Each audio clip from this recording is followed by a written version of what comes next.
So starting out, I'm going to bring up my webcam again, and this should be the one right here in front of me. Thank you for joining us today. I know there's a lot of other things that you could be doing with your time. One of the values that we like feeling that we provide to our clients is not only the investments, but also on the educational side of things. And so another reason why I brought up the webcam is to show that this is actually Luke with Keystone Financial. I'm a wealth advisor. I think everyone who's on the webinar today is one of our clients, so they should be familiar with me. But the main thing is I'm here to help all of our clients in any form or fashion. We make a team-based approach, and I think a lot of you guys may have benefited from that in just the 2 years that I've been here, where if for some reason Josh is tied up or unable to make meetings, then I'm able more or less to do basically all the financial planning aspects of what he's been able to do.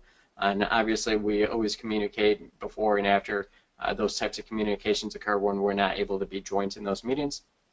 But just wanted to show that it is me and not Josh, since we do sound alike over the phone and through webinars. So I'm going to turn off the screen so you don't have to deal with the pain of watching me for the next 45 minutes or so, and we'll begin the presentation. Perfect. So let's dig into Social Security. I know that a lot of people have never been to one of our Social Security events, so we'll dig into the details and make sure that you feel comfortable with Social Security, as you likely are going to be approaching that here in the near future. One of the main reasons that Social Security is important is 1 in 3 people, it actually makes up 50% of their income during retirement, so that affects people pretty greatly as far as not only the timing of when they start to take benefits, but also the amount and size of what they're going to be receiving in their paychecks when they turn it on. So one of the things that causes the Social Security question to be more complicated than maybe a lot of people think it is people are just living so much longer than they ever used to. So looking at a life expectancy of, we're saying 2 spouses basically both at the same age of 65.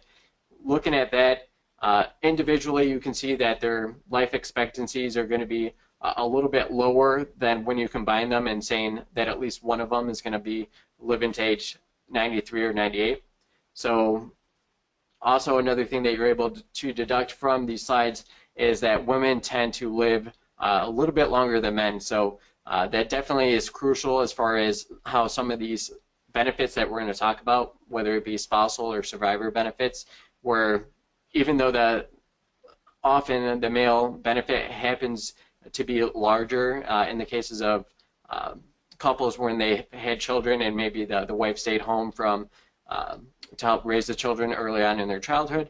And so the male benefits are going to be typically larger in size, at least kind of historically speaking. I think as the generations have moved on, and as we're getting into the boomer age, there's starting to be a lot closer tie as far as males and females benefits, where oftentimes we'll have clients who either have identical, or even sometimes a female will have larger benefits at this time. And that's just, I think, more than anything, just a generational change. But the key fact is when you are married, it does affect things greatly. And looking at least one person surviving until age 98, there's a 25% chance that at least one of you is going to live to age 98. And most likely that increases for the women.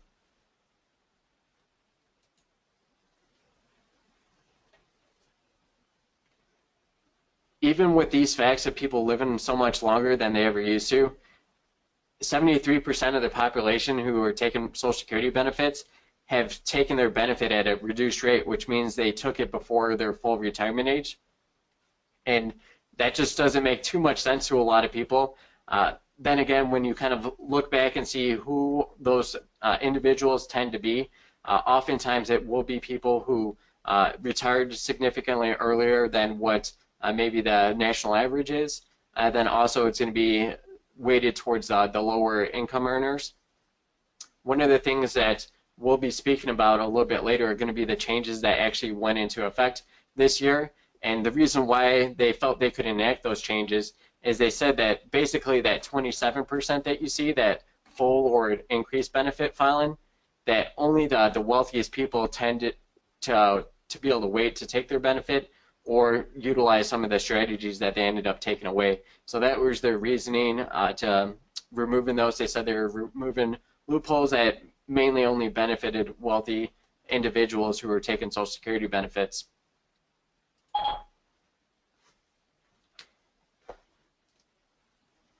So the next thing we'll talk about more specifically are going to be the rules of retirement benefits.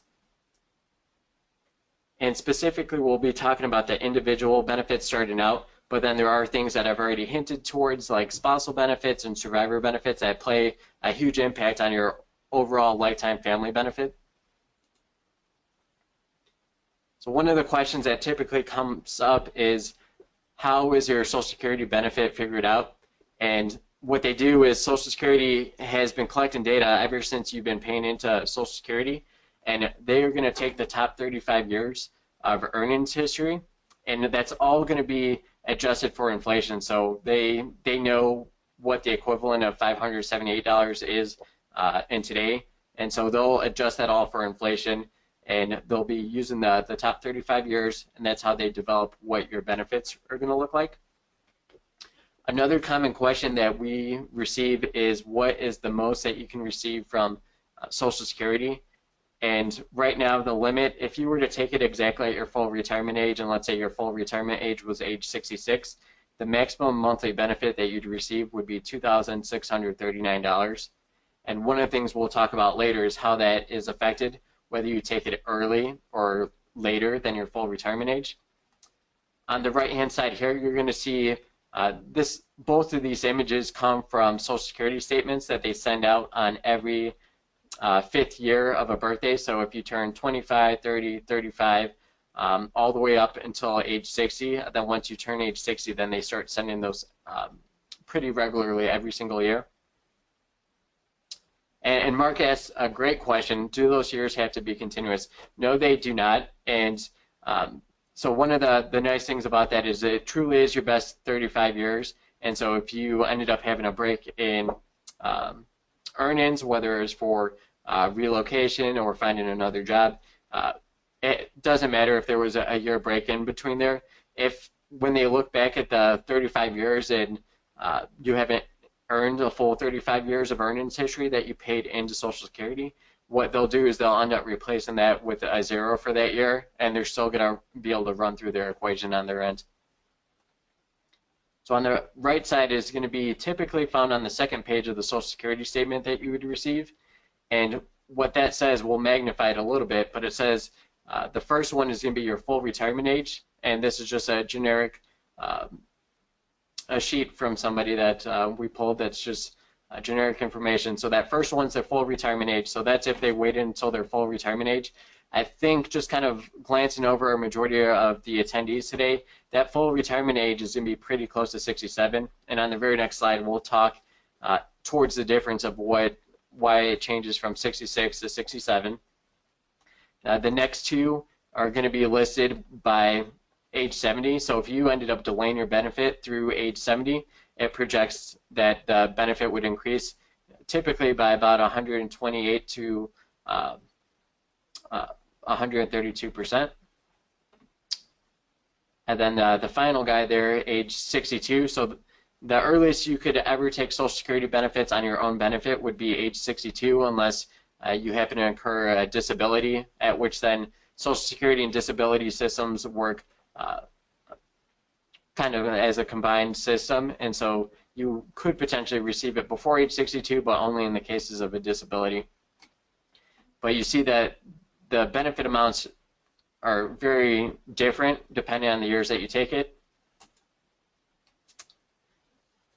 So let's look at the potential trade-offs between taking the benefits early in your full retirement age. So there is going to be reduced benefits as you take them earlier, and that scale slides a little bit. On average, it's going to be close to about 7% reduction for each year that you end up taking it before your full retirement age. And you could take it as early as age 62. The benefit amount, sometimes you'll see it on Social Security's website, or if you've attended an event before, you probably heard of something called the primary insurance amount. What that is just that monthly payment that you would be likely to receive at your full retirement age. And so that's what primary insurance amount stands for. If you end up delaying your benefit as Social Security rules stand today, you stand to increase your benefit by about 8% each year, all the way through age 70. At age 70, the benefit does not increase any longer, so it would not make sense to delay your benefit past age 70.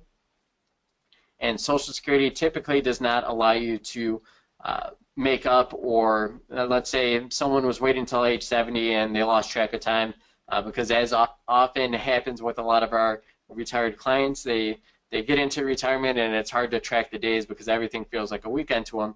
So I guess it's not outside of the realm where someone could end up reaching age 71 or 72 and just totally forgot to turn on their Social Security benefit.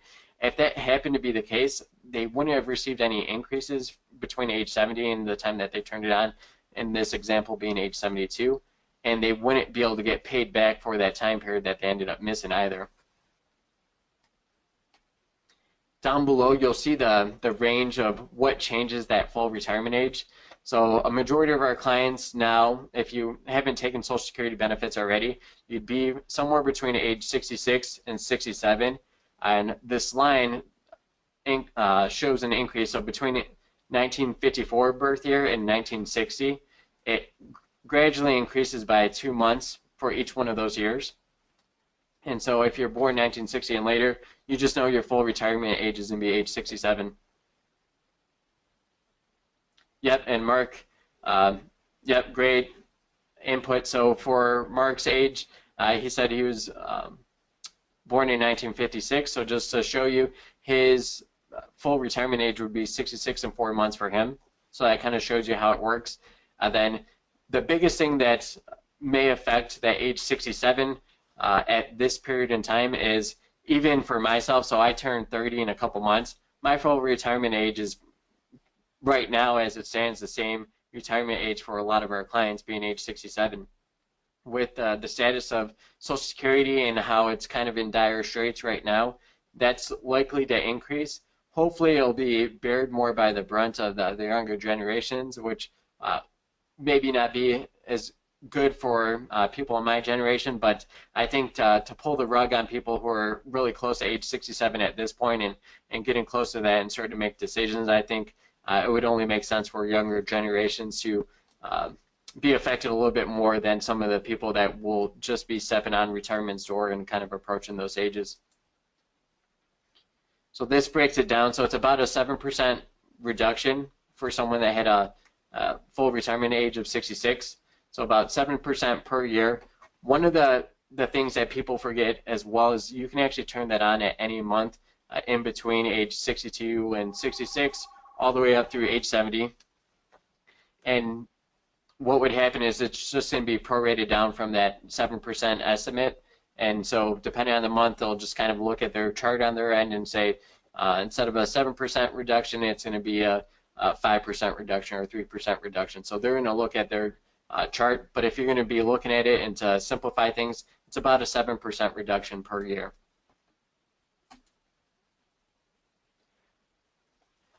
So we already alluded to this a little bit. So why are people taking Social Security benefits so early and taking them at reduced rates? Some of them it's because they're actually retired.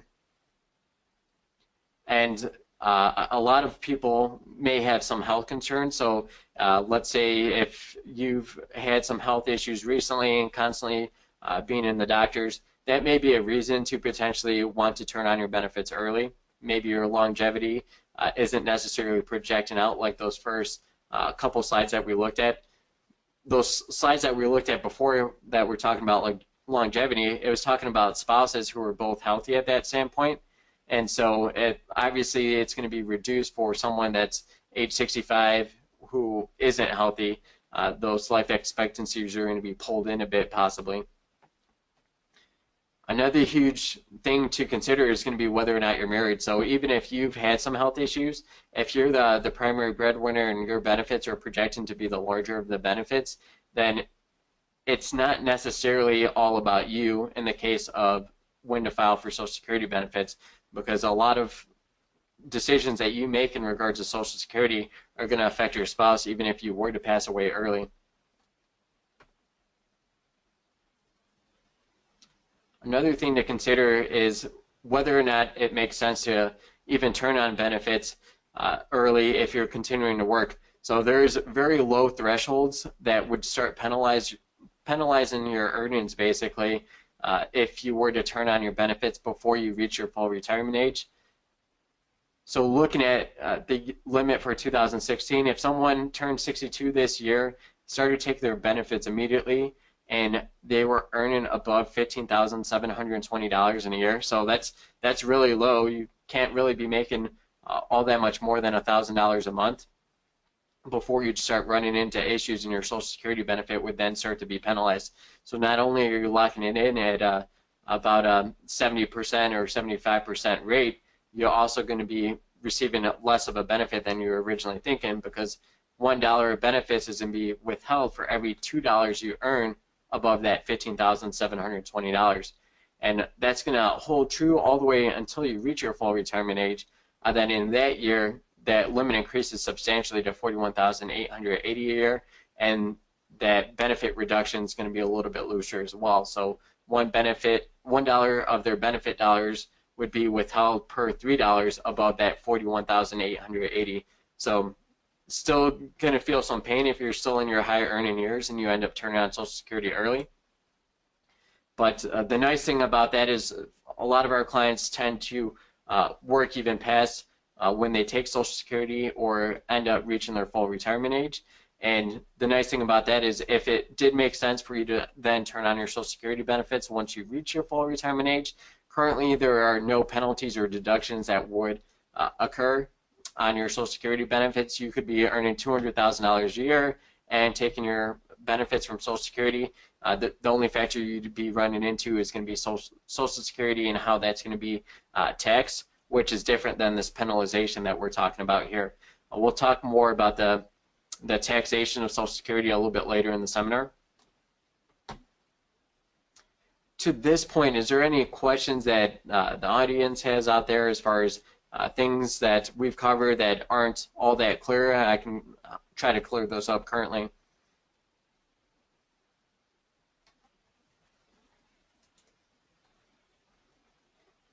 Perfect. I'm not seeing anything coming across now, so I'll keep running along. Feel free to use the question box on probably the right-hand side of your screen to ask questions throughout. I'm going to be keeping an eye on it, and I'll be sure to engage with you as I'm going through the slides. So one of the things that Social Security hasn't changed yet, let's say you went in and this has actually happened to a couple people that I've worked with in the past. They ended up being laid off, didn't think they were going to be going back to work, so they ended up turning on Social Security benefits. They can actually change their mind within a year. So it's not all that complex, but it is a little bit painful. So what the process would be, if someone filed for their benefit at age 62, as long as they change their mind before age 63 and filed a form that's going to be similar to this request for withdrawal of application form, the other big gotcha on this is you actually have to pay back all the benefits that Social Security paid you. So if you're willing and able to do those types of things, you can do this one time only. So if you did it between 62 and 63, ended up withdrawing your benefit, basically you can't use that tool ever again. So you can't turn it on again at 63 or 64 and then ask for them to change your mind and reset your benefits and allow you to continue earning those increases. So on the opposite end of the scale, and this is one of the things that people said, typically only wealthier individuals, people who have assets, are able to enact these types of benefits, which for a majority of our clients happen to be them. And the difference is that you're able to increase your benefit for the rest of your life by 8% increases each year you end up taking it. And a lot of times we're kind of targeting for most of our clients to try to delay until age 70. Obviously, there's things that could occur, whether it's market related or work related or health related, where we may end up saying, you know what, we were targeting age 70, But really, based off of all the facts that we know right now, it may make sense to kind of do it at age 68 instead of age 70. And there's some software and some systems that we can use to run a full analysis for you based off of what we feel is going to be a good projection for life expectancy for you, and if you have a spouse, both you and your spouse. So when you're talking about all those different trade-offs every single month between the time that you turn 62 and the time that you earn 70, where would those breakouts occur? So these are really easy to figure out mathematically if you knew that you were going to live to certain stages. So that first blue arrow, that's just the break-even point from, instead of taking that reduced rate at age 62 and wait until your full retirement age, which in this example is age 66. So if you live to at least age 78, then it would make sense for you to delay your benefit at that time, because basically everything after that point would be in excess of what you were targeting previously. Then as far as waiting until age 70 and receiving that max out 132% of your primary insurance amount, that break-even point would be 4.5 years later. So if you felt that either one of you or your spouse has a high possibility of outlasting that 82.5, just strictly speaking for a dollar and cents standpoint, this would be the best bet.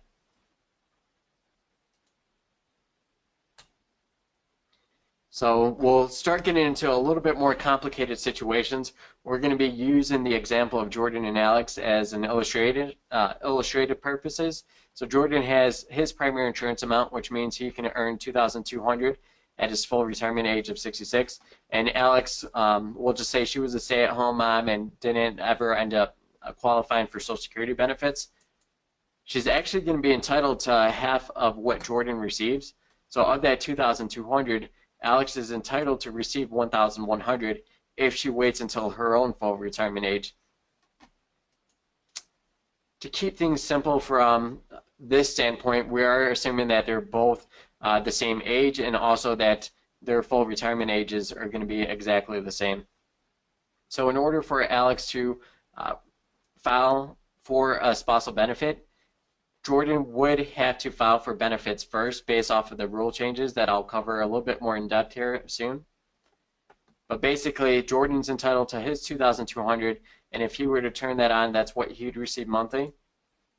Then Alex would be entitled to receive $1,100 a month. So gross a month before taxes and before Medicare ends up being reduced from those amounts, they'd be bringing in $3,300 in total from Social Security. And one of the interesting things is oftentimes Social Security is going to be drastically undermanned to where they're unable to provide any guidance when it comes to Social Security benefits.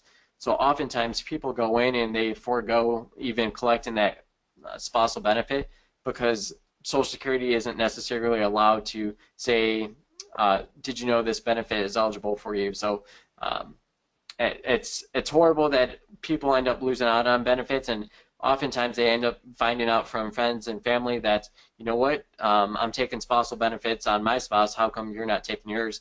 And it's just because Social Security never brought it up to them. So they've ended up missing out because there's no payback basically on any of those missed payments.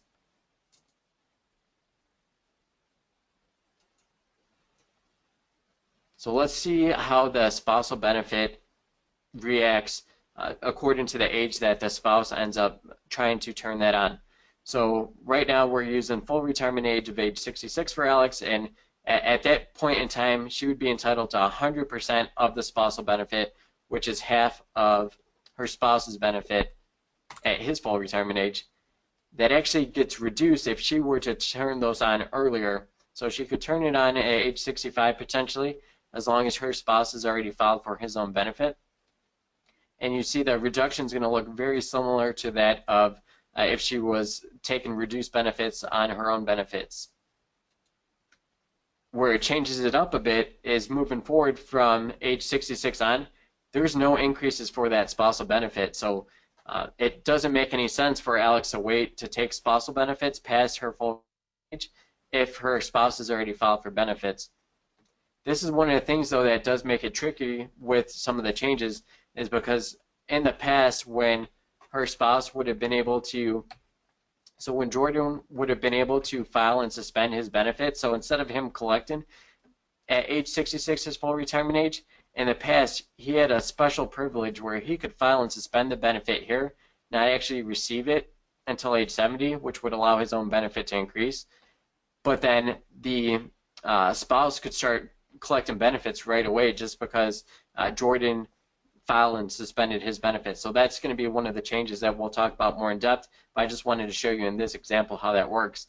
And so if that ends up being the case where he delays his benefit now until age 70, since he doesn't have the option of doing the filing and suspended, basically Alex is going to be giving up all these years where she could have been receiving the spousal and would have to wait until age 70 until Jordan turned on his benefit. So this is going to show if he did allow his benefit to increase, it'd be $2,904 by the time he reached age 70. But Alex is still going to be receiving that same flat $1,100 that she could have started taking at her full retirement age. The only problem is now she has to wait based off of the rules that have been changed earlier this year by Congress. So we'll look at it from another angle where Jordan ends up filing for his benefit early at a reduced rate. So instead of that $2,200, he's acknowledging that he's going to take a reduction, and that payment ends up being $1,650 for him.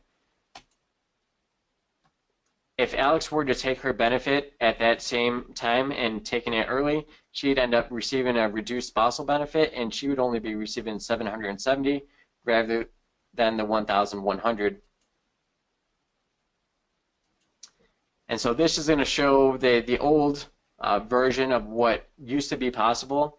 The only time this works now is if someone has already filed and suspended their benefit before April 30th of this year. So earlier this year, we ran through a couple of seminars on Social Security just to try to get out ahead of it and let anyone know who was turning age 66 prior to April 31st of 2016 that they needed to get in and file and suspend their benefits before they were locked out from doing so.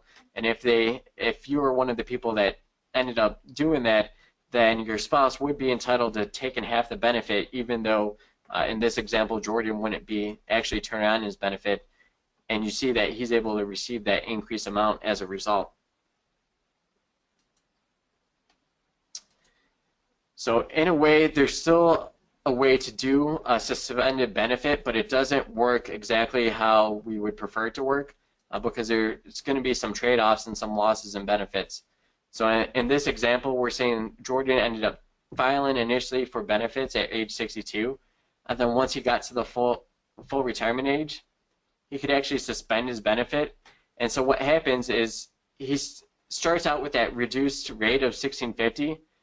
Instead of $2,200 building up at that 8% amount, that $1,650 would grow at that 8% increment. And so he could still have the possibility of increasing his benefit if he suspends it to be in $2,178. So that's drastically lower than what we're projecting out if he were to just wait entirely until age 70. But how that would affect Alex in this situation is she would also end up taking the benefits at a reduced rate. If Jordan ended up suspending her benefits, it actually suspends Alex's benefits as well. So there would be no income in that range until age 70. Then they would both end up turning back on their benefits. But at that time, you would see that Alex doesn't receive an increase because there's no increases for spousal benefits past your full retirement age. So I bet a lot of you guys can see already how this can get complicated really fast because there's different tools and things that you can use, and a lot of times we've already planned on using a file and suspend strategy and using a restricted application strategy, which have since been stripped away for most of our clients. So this is a new example. We're going to use John and Jane for this example. John has that same primary insurance amount we were working with before of $2,200. But Jane actually has a benefit of her own of $600. So how that works is she could receive a reduced rate and receive only $450 of her benefit, or she can wait to her full retirement age and receive that $600. So it works in a lot of ways similar to John's. But where that spousal benefit comes in is it can be tacked on top, and as long as she waits until her full retirement age, she could fill that all the way up to get to that 1,100 mark. So she could turn on her own benefit. She'd receive 600 for her own. Then she'd actually get a portion coming from that spousal benefit to make up that full 1,100 that she would be entitled to. How it works if she takes it early is there's going to be that 30% reduction to the spousal benefit. So instead of the 450, she's able to receive an additional 350, and that would bring her benefit up to $800 total per month at that period of time. And where it's different for that spousal benefit is that spousal benefit's capped once you reach your full retirement age. So even though her own benefit ends up increasing to $792, by the time she turns on the spousal benefit, it would have been better just to receive that spousal benefit and her full retirement amount all along, because she ended up giving up those 4 years to basically make the same amount per month. So that would have been $1,100 times 4 years. That's $4,400 per month, and then when you analyze that, that makes a substantial difference of payments that you could have received from Social Security. And that just all comes down to timing and knowing your strategies. With spousal benefits being covered, is there any questions currently? Thanks for running those numbers, Mark. I didn't have my calculator on me. So in that previous example, between age 66 and age 70, if the wife, Jane, wouldn't have turned on her own benefit and started receiving that spousal at age 66 right away, they, as a family, ended up losing $52,800 in total benefits just from that mistake alone. Any questions on spousal benefits?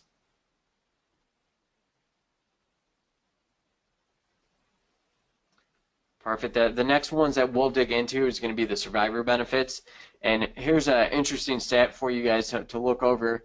So of women who are currently collecting benefits, only about 46% are actually receiving their own benefits, and more than half of them are receiving either a portion of their husband's benefits or all of their husband's benefits. So that shows the huge impact that one person's decision as far as taking Social Security would impact the spouse. And we'll just run through some of those extreme examples. John, this is forecasting that he turned it on at 63 and 6 months, because remember, you can turn it on at any month in between age 62 and 66. We're just kind of using those annualized years as guide markers for you. But if he were to do that, that $2,200 benefit of his own benefit would be reduced down to $1,833. And if John were to pass away, Jane would end up receiving that $1,833, but her own benefit would end up falling off, because you're only entitled to the one benefit. So since her benefit happens to be lower in this scenario, she would end up taking John's benefit and her benefit would fall off. So if he waited, though, until age 70, so 6.5 year difference of putting off your benefits, that monthly payment amount balloons to $2,904. And so, double click there too fast, the survivor benefit would be $2,904. So you can see there's almost doubling of a difference there, and increasing that over time, especially when women tend to outlive husbands. Jane would be giving up a lot of benefits, and John and Jane as a couple would be giving up a lot of family benefits over their lifetime if John were to pass away early, but Jane were to be surviving. So I've mentioned this a couple of times throughout the seminar, just kind of trickling it in, but I'll cover them more directly now as far as the changes in the collection strategy. So the file and suspend strategy, anything that happens after April 30th, 2016 of this year, basically that file and suspend strategy as we use it is no longer valid. If you suspend your benefit, then anyone who would try to take a spousal benefit is going to be turned off as well. One interesting fact of this, though, is it does not necessarily affect divorced spouses. So possibly some unique strategies could be utilized there, but it's anyone who's still married to their spouse and is eligible for that spousal benefit cannot be turned on unless the original filer is actually taking their own benefit. There's no retroactive payments of suspended benefits. So in the past, there was a rule that maybe some of you had heard about. You could do that file and suspend strategy, let's say age 66, and maybe you were doing it because at the time you thought you were very healthy. Maybe an emergency came up or some health issues where you realize that that trade-off maybe isn't going to work in your favor anymore, and you just want to change what that plan was and receive a lump sum of cash. In the past, you were actually eligible to go back to Social Security and say, at age 66, I filed and suspended my benefit. I'm now 78, or 68, and I want to go back and receive all those payments that I would have received between now and then. It would bring you back to that 100% of your full retirement age, and you wouldn't have received those increases, but what you would receive is one huge lump sum payment for all those months that you would have passed up. The other part of the strategies that had changed was the restricted application, and what that allowed people to do, especially for spouses that had their own spousal benefit. So if you had pretty similar primary insurance amounts for both the husband and wife, then what would happen is the wife could actually, or the husband, depending on the ages, was able to suspend their own benefit and receive spousal benefits. And what that allowed was that spouse to increase their own benefit to be about 132%. All along the way, she would have been receiving, in the previous examples, $1,100 per month, all the way up until age 70, which then they would be able to turn on their own benefit for that 132%. So for this one, it may end up working it for some of our clients because that deadline was for reaching age 62. So if you reach age 62 as of January 1st of this year, then you still have access to this restricted application benefit. And really who that's going to benefit is going to be spouses who both have pretty substantial primary insurance amounts that you could potentially use. So this is just an example of what someone could have done with that lump sum option. And what they could have done is file and suspend their benefit age 66. Age 69 rolls around and they said, you know what, I changed my mind. I want to retroactively receive my payments. So they would have received down here, that bottom right, that lump sum of $79,200 for doing so. And what happens is at their age 69, they didn't receive any increases in their benefit, so it's still that $2,200, but they received a lump sum of funds, which, as you can imagine, could have been a pretty important tool and planning situation if there were some emergency expenses or some life changes that would have required us to go back and ask for those things. Unfortunately, that's not available if you had not already filed and suspended for your benefit, which means you would have had to be age 66 April 2016 of this year. So the last little bit here that we'll knock out, and this will just take a few more minutes and we'll open it up for questions, but the collection strategies here, this is just going to assume that both spouses, to make it simple, are going to file for benefits at age 62. And again, we're using John and Jane here, so they both have their own primary insurance amounts. So if they each were to just take their own benefits, it would be at reduced rates. But then also Jane would still be entitled to the spousal benefit because John had filed for his benefit. So she would be entitled for half of his benefit. Then again, it would be reduced because she's taken it before her full retirement age at age 62. And you can see here what the survivor benefit would end up looking like. So on the bottom right-hand side, it'd be what John's Social Security amount would be at that point. So he locked it in at $1,650 a month would be the survivor benefits. And this tallies up kind of based through their life expectancy. So that's a new feature that we added onto this slide, is we're projecting that John's going to live through age 75, Jane's going to live through age 82 because typically women live longer than men. And if we added up all their individual benefits, the spousal benefits, and their survival benefits, then the total would be $564,000 based off of these projections. And we'll continue to compare those projections. This one's going to say that they both ended up taking their benefits at their full retirement age. Jane would be entitled to a spousal benefit to be added on. That would bring her up to that $1,100. And so the lifetime benefits for that guy there, you can see at the bottom. So when they both took it at age 62, weighing in all their possible strategies they could utilize, it'd be $564,000. By waiting until their full retirement age, keeping that life expectancy the same, it was $580,800. So then increase it by $15,940,000 or so. So looking at this married couple who's going to decide to delay their benefits all the way until age 70. So Jane's not going to be entitled to take that spousal benefit until John turns on his benefit. She's still going to be capped at that $1,100. And so that comparison with these life expectancies would show that it would be a detriment to do so with these life expectancies being the projections.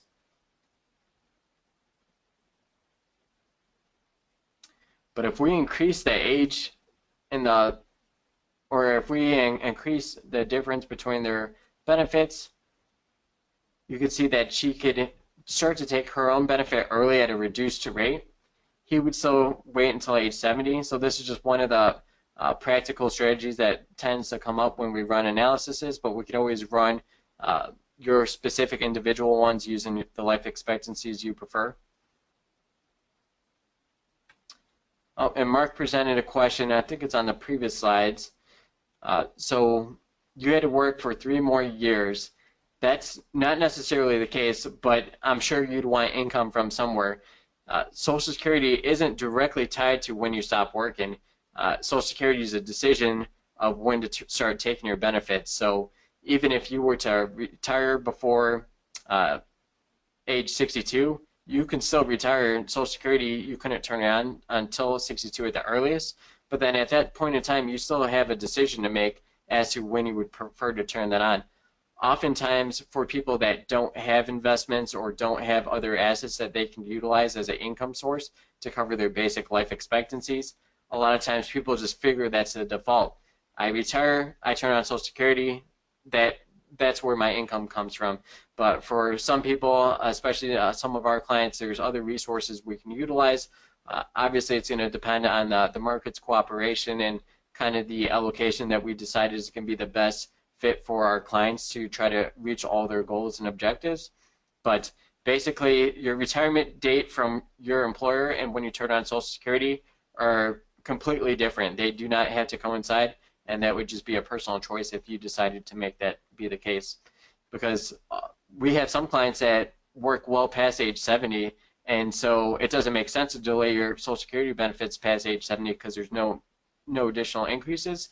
So you could work to age 75, 80. You'd still want to turn on your Social Security benefit at the latest age 70 so that you could bring in that additional income and you're not going to be losing out on those years of income that would have been generated. So I hope that answers your question there, Mark, and we can talk more thoroughly too if there's particular scenarios you want us to run. So in this particular strategy that we forecasted where Jane would actually be entitled to take a reduction on her benefit, that may make sense because it's going to be better than if she waited all the way until age 70.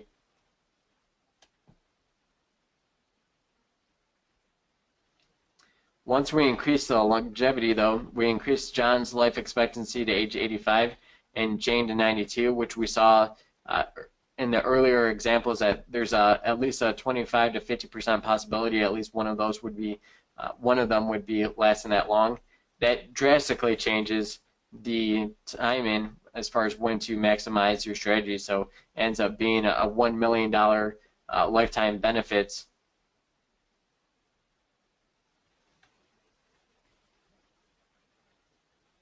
So this is the restricted application, which is still available for anyone who turned age 66 by the beginning of this year. And so how that would work is Alex in this scenario would be able to receive that spousal benefit based off of Jordan's benefit because she's already been age 62 as of this year, and so she's entitled to do so. It would still require that Jordan turn on his benefit in order for her to have access to that, unless he happened to be age 66 this year and filed and suspended his benefit. So I know it gets a little bit complicated, but we'll always we have some software where we can run it specific to your individual family, because I know earlier on these things we're trying to make it really simple, assuming that both Jordan and Alex were both the same age. In this example, they are not the same age, and so it does add some complexity as far as when you were born relative to your spouses. And here you can see that she delayed her own benefit, which would have been $1,800 at age 66. She was still able to receive a benefit of some sort, which would be that spousal benefit of $950. Her benefit increased to being $2,376, and she'll receive that the rest of her life. The only time it makes sense for her to switch that off would be if Jordan were to pass away, because his benefit is just slightly higher than what hers would be projecting out to be. So you can see with that strategy, it increases it to being close to 1.2 million because of the unique additional spousal benefits that they would be able to receive. So if you requested the Social Security analysis, we can run this for you. The best thing that would help us in running those would be your most recent Social Security statements, because those do change gradually each year. The best way to do that would be to navigate to Social Security's website and sign up to create an account, because then you don't have to wait for those every 5 years to receive the Social Security statement estimates. An additional option that may benefit either yourself or a friend or family that you may know, but this is specific to divorced spouses. In order for a divorced spouse to be eligible to receive spousal benefits, they'd have to first be married to their ex-spouse for over 10 years and have to be currently unmarried. Also, you and your spouse would have to be at least age 62 and divorced for at least 2 months before you can start to receive spousal benefits. For survivor benefits, the main thing there is going to be you would have had to have been married for at least 10 years already. And then also be unmarried or wait to be remarried until after age 60. After that point, you're still eligible to receive survivor benefits, and that could present some unique situations for a client or a friend or family, because if they end up getting married after age 60, they actually are able to play off of multiple benefits, not only their own, but their deceased spouse and their new spouse potentially. Then also, one unique situation with survivor benefits is someone could start receiving that full benefit amount as early as age 60. So everything else we've been looking at was age 62. So the biggest difference with survivor benefits is age 60. And this is just going to be a quick example of how that could play out. So Wendy has her own primary insurance amount of $2,200, but she's entitled to receive $2,500 in survivor benefits. So she can actually turn those on at a reduced rate at age 60 without affecting her own benefit. So she could allow her own benefit to grow substantially all the way through age 70, even though she's receiving that survivor benefit. So that makes a big difference as far as strategy for her. And you can see at the most common ages, then showing this strategy, how those benefits could potentially play out there. The last thing that I'm going to cover that's going to be an important topic as you start to take Social Security benefits is at what period in time is your Social Security benefits taxed.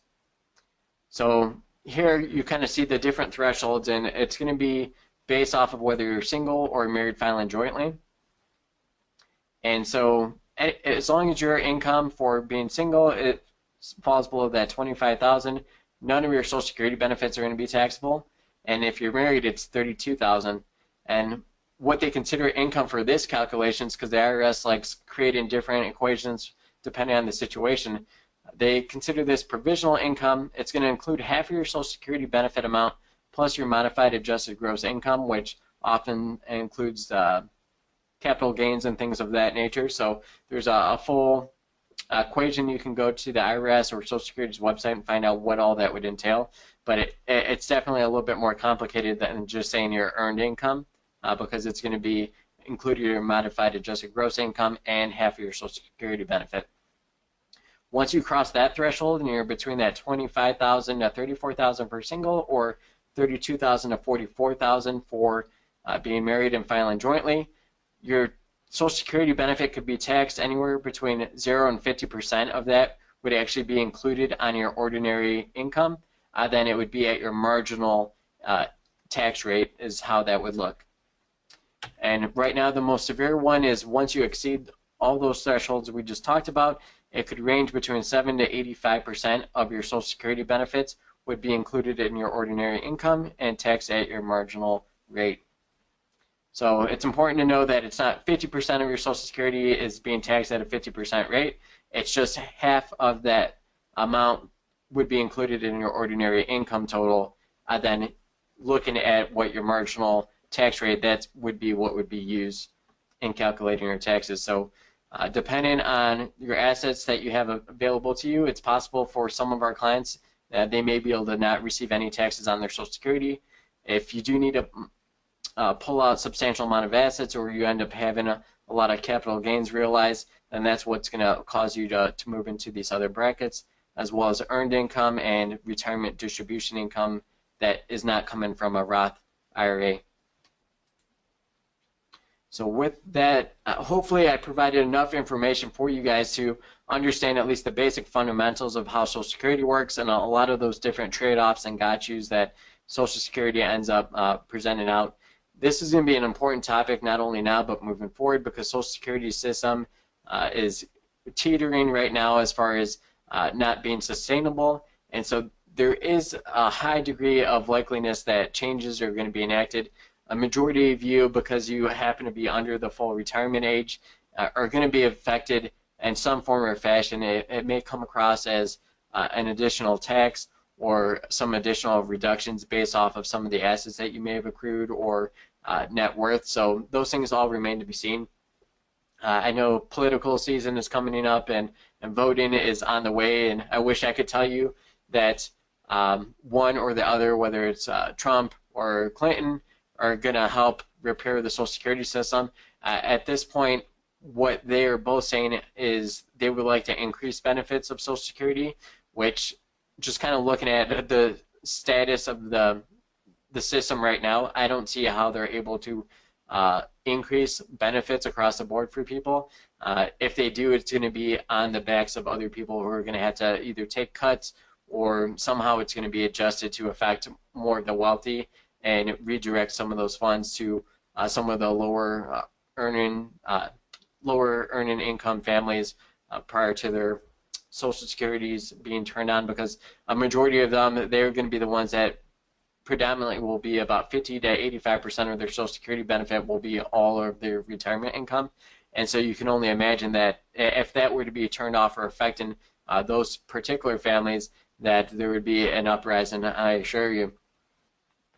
So I hope you're able to recognize the options and the benefits available, and the best way that I could direct you moving forward is we do have access to a Social Security analysis system where we can plug in specific information and tell you from a dollar and cent standpoint, this is what we project you should do right now based off of the rules that we know right now. So and that will be something we'll continue to keep up on and update you as changes occur within the system.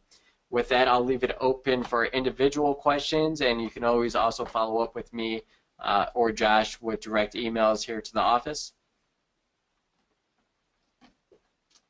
And with that said, I'll bring up my webcam and just say it doesn't look like any questions are coming across right now, so I thank you guys all for attending today. I definitely hope this was helpful.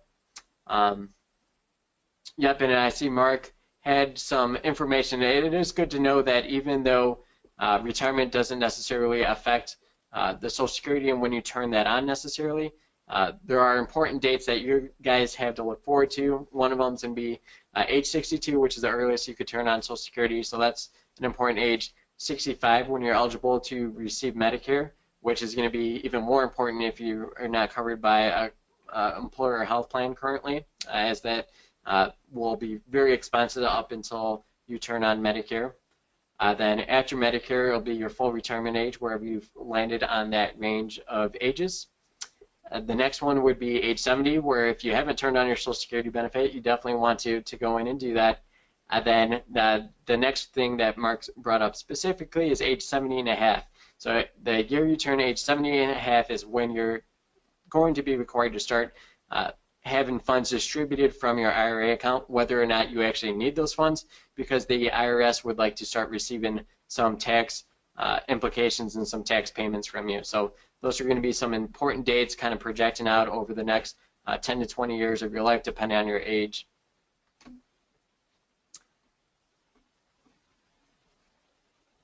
Perfect. And then Mark is just suggesting that, yeah, it's a good time to start contributing to IRAs and 401ks. And so even though we know that Social Security, it definitely will be there, it's going to be affected, and it may affect you guys individually. So try to take more control over your financial situation, whether it means we start applying more than what you were originally planning on into retirement accounts, just because it may not be that full amount of Social Security that we're targeting right now is going to be realistic due to the situation. Hopefully, a couple years from now, we'll look back and say, I was dead wrong. I hope that's the case, and you guys are receiving your full benefits, or if any of these candidates end up having their way, increased benefits from what we're projecting, that would be great.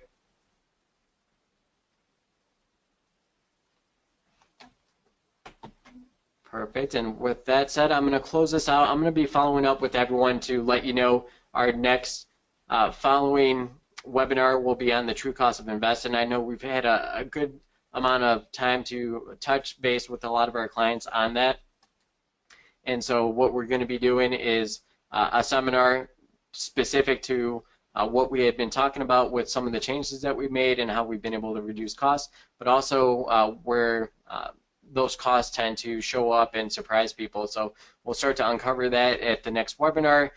The details will probably be sent out over the next week or so, and I already know that the date, if you want to mark that yourself, is going to be October 21st.